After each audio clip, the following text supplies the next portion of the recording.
The first technique that changes everything is balloon breathing, and it's the foundation for all others.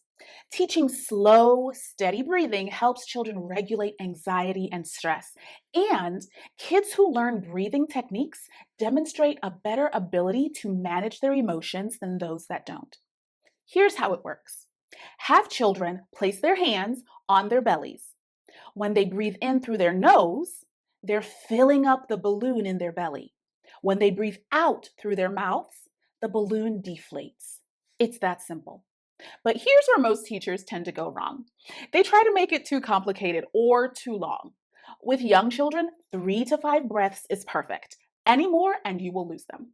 This isn't just a cute activity, it's giving children a tool they can use for the rest of their lives. By the way, I'm Corbella Guy, and I've helped thousands of teachers just like you create peaceful, focused learning environments where children and you actually want to be. So if your pre-K classroom or kindergarten classroom feels like a pressure cooker ready to explode, this video is sharing 5 mindfulness techniques that will transform chaos into calm, and they're so simple you can start them tomorrow. If you stick with me to the end, I will share one technique that gets even the most energetic kid to calm themselves down in under 60 seconds. It's technique number 5. And when you see how simple it is, you will wonder why nobody taught you this in teacher training. Technique number 2 builds on breathing, but makes it even more engaging through imagination.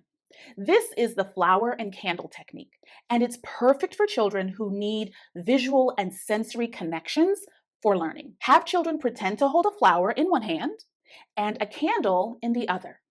They smell the flower, breathing in slowly through their nose, and gently blow out the candle, breathing softly through their mouths.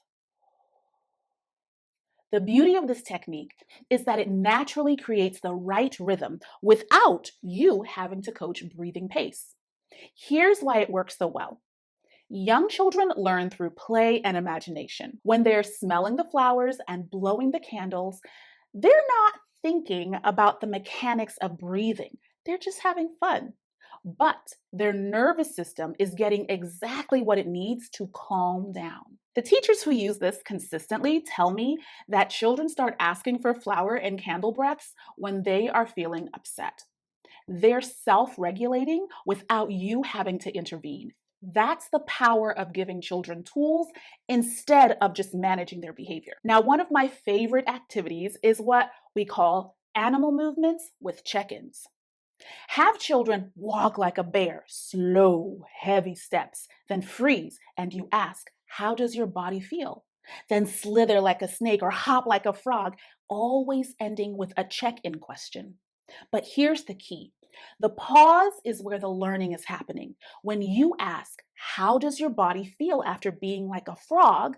Children notice the connection between movement and feeling. Sarah might say, my legs feel bouncy.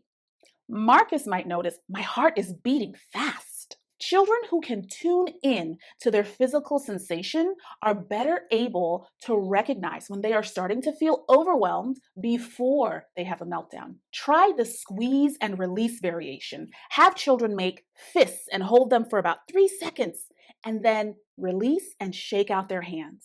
Did you notice the difference between tight and relaxed? This simple exercise teaches them that they have control over tension in their body. Another go-to technique for many teachers I know is the magic bell. Ring a soft bell or chime and ask children to listen carefully, then raise their hand when they can no longer hear the sound. This isn't just a cute attention getter. It's training their brains to focus and be present. Another powerful technique is the glitter jar technique. Fill a clear jar with water and glitter and a drop of dish soap. When someone's having a really hard time, shake the jar together and watch the glitter settle while breathing slowly. Children become mesmerized watching the glitter swirl and settle, and their nervous system naturally calms down. The calm statue variation works beautifully too. Show me your calmest statue pose. Feel your feet on the ground. Notice your breathing while you're holding your statue pose. Kids love the challenge of holding still. but they're also learning to notice their bodies and regulate their energy. Now, here's the one I promised you that gets even the most energetic kids to calm themselves down in under 60 seconds.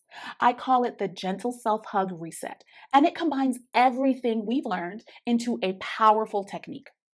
When a child is overwhelmed, guide them through this sequence. First, they give themselves a gentle hug, arms wrapped around their own body. Then they take 3 balloon breaths while hugging themselves. Finally, they say something kind to themselves like, I am safe or I am calm. Here's why this works so fast. The physical pressure of the hug activates their parasympathetic nervous system, and the breathing regulates their emotions, and the positive talk engages their rational mind. You're hitting every system they need for regulation. But here's the secret that makes this technique truly powerful. Practice it when children are calm. So during your morning meeting, have everyone practice their gentle self hugs and kind words. So when Jordan is melting down later, you can simply say, Jordan, do you want to try your self hug reset? And he already knows what to do. These aren't just behavior management tools, they're life skills. When you teach a 5-year-old to notice their breathing and recognize tension in their body, or to calm themselves down with a self hug, you're giving them tools that they will be able to use forever. So start with just one technique. Maybe it's the balloon breathing during your morning routine, or the magic bell when you need everyone's attention. Practice it consistently for about a week. Then add the next one. Your classroom can be the place where children learn to regulate themselves, support each other, and actually enjoy being together. You already have everything you need to make this happen. Check out the video on your screen. It's part of the Social Emotional Learning series, and I'll see you in the next video.